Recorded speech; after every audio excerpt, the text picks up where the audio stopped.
Donc à Malartic-la-Gravière, nous avons la chance d'être classés dans les deux couleurs, en rouge comme en blanc. Sur les 53 hectares que compose la propriété, 7 sont dédiés au blanc.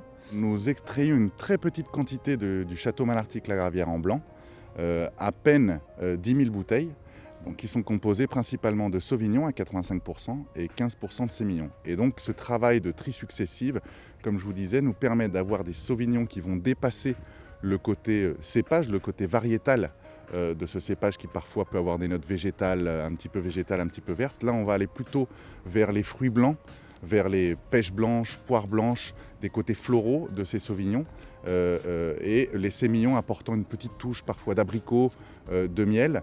Donc tout ceci donnant une complexité, une harmonie à ces vins qui vont donc avoir beaucoup de chair et en même temps garder une belle fraîcheur, une belle brillance.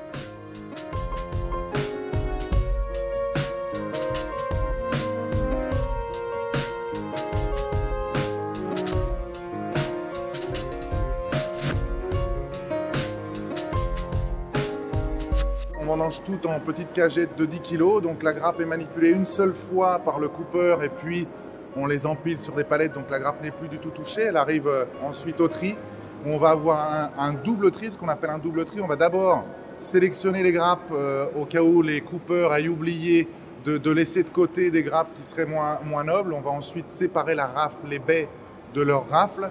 Et ensuite un deuxième tri où là on a une très longue table avec 16 à 18 personnes selon les cépages qui vont aller enlever tous les petits bouts de rafle que notre érafloir aurait pu les laisser accrochés aux baies. Donc c'est vraiment un travail très méticuleux. Ces petits cuvons sont emmenés au-dessus des cuves par un rail, donc vraiment très délicatement, pas du tout traumatisés, pour ensuite aller les déposer doucement dans la cuve et faire ce travail de transformation de ce raisin dans ce noble produit que sera le Malartic.